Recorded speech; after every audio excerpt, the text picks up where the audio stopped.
Source tracing series का ये चौथा वीडियो है। इसमें हम क्वेश्चन नंबर 43 एंड 44 जो यूपीएससी सीएसई 2023 में पूछा गया था उसके प्रश्न को देखेंगे। ओके, क्वेश्चन नंबर 43 आपके स्क्रीन पर है, आप इसे पॉज करके हल करने का प्रयास कीजिए।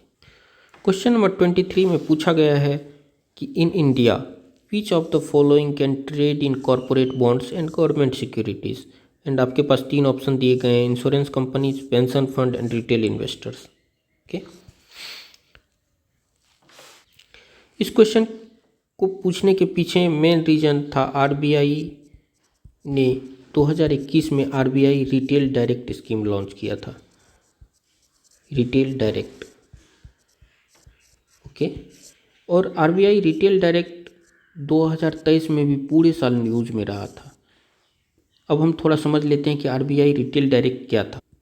ओके, आरबीआई रिटेल डायरेक्ट के वेबसाइट से मैं ये स्क्रीन कैप्चर लिया हूँ। उसमें बताया गया है कि आरबीआई रिटेल डायरेक्ट स्कीम जो था as part of continuing effort to increase in retail participation in government security जीसैक, इसी को ऑप्शन में दिया गया है। The RBI retail direct facility was announced in the statement of developmental and regulatory policy dated February 5, 2021 for improving ease of access by retail investors through online access to government security market, both primary and secondary, along with the facility to open their guild security account retail direct with RBI। आप देख रहे हो कि RBI ने 2021 में RBI retail direct scheme launch किया था। इस स्कीम के लॉन्च होने के बाद से रिटेल इन्वेस्टर्स भी गवर्नमेंट सिक्योरिटी में ट्रेड कर सकते हैं। इस कारण से यह क्वेश्चन यूपीएससी आपसे पूछ रहा था कि आप अवेयर हो कि नहीं आरबीआई रिटेल स्कीम के बारे में। ओके, और ये 2 ऑप्शन तो most of the text book में आपको मिल जाएंगे। और ऐसे भी आप जानते होंगे कि एलआईसी जो इंश्योरेंस कंपनियां है वो मोस्टली क्या करते हैं, गवर्नमेंट सिक्योरिटीज़ में ट्रेड करती है।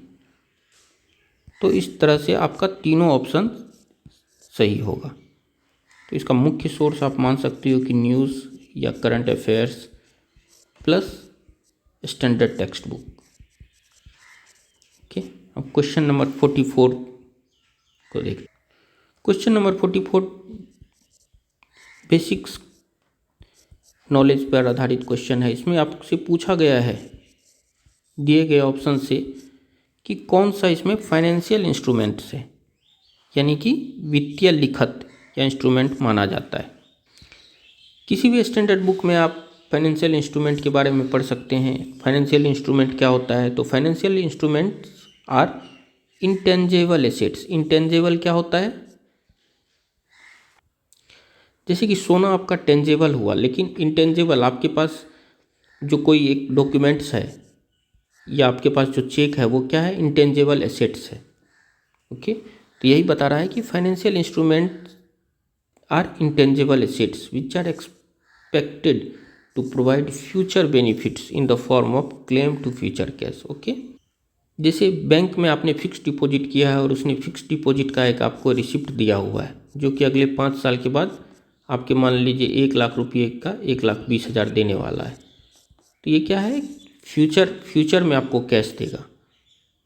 और ये क्या होता है, जनरली अगर जी सेक या टी सेक ये सब अगर आपके पास है या कोई शेयर है उसको आप क्या कर सकते हैं, ट्रेड कर सकते हैं। ट्रेडेबल होता है ये ऑन कॉन्ट्रेक्चुअल बेसिस। तो आपने लगभग समझ लिया होगा कि फाइनेंशियल इंस्ट्रूमेंट्स क्या होता है। अब इस क्वेश्चन को हल करते हैं। इस क्वेश्चन में जो 3 ऑप्शन दिए गए हैं, पहला है ईटीएफ एक्सचेंज ट्रेडेड फंड्स, दूसरा है मोटर व्हीकल्स, तीसरा है करेंसी स्वैप। तो जानते हैं कि आप मोटर व्हीकल तो नहीं होगा इसमें, और करेंसी स्वैप। अब थोड़ा सा जान लेते हैं कि इस क्वेश्चन के पीछे पूछने के पीछे यूपीएससी का क्या मोटिव रहा था। आप जानते हो कि 2023 में श्रीलंका में डेब्ट क्राइसिस हो गया था, जिसके कारण से वहाँ की सत्ता परिवर्तन भी हुआ था। और उसे सुधार करने के लिए या उस सहयोग करने के लिए इंडिया ने श्रीलंका से क्या किया था, करेंसी स्वैप एग्रीमेंट किया था। ओके, श्रीलंका से करेंसी स्वैप एग्रीमेंट किया था। इस कारण से यह पूरे साल चर्चा में रहा। तो आप यहाँ एक ऑप्शन करेंसी स्वैप का भी देख रहे हैं। तो करेंसी स्वैप में क्या होता है कि इंडिया ने श्रीलंका को मान लीजिए $5 अरब करेंसी स्वैप देने का वादा किया, तो इंडिया श्रीलंका को $5 अरब देगा और उसके बदले में श्रीलंका भारत को इंडियन रुपीज़ में पे करेगा। इस तरह से करेंसी स्वैप क्या हुआ, वो भी एक फाइनेंशियल इंस्ट्रूमेंट्स हुआ, क्योंकि फ्यूचर में इंडिया को श्रीलंका से प्राप्त होने वाला है। उसी तरह से एक्सचेंज ट्रेडेड फंड जो कि एक्सचेंज जैसे NSE BSE पर ट्रेड किया जाता है, वो भी क्या है, एक तरह का फाइनेंशियल इंस्ट्रूमेंट्स है। क्योंकि मोटर व्हीकल्स ऐसा नहीं है, आप मोटर व्हीकल्स को किसी एक्सचेंज में ट्रेड नहीं कर सकते हैं। ओके, तो इस टाइप से अगर 2 को एलिमिनेट कर देंगे आप, तो 1 और 3 इसका क्या होगा, करेक्ट आंसर होगा।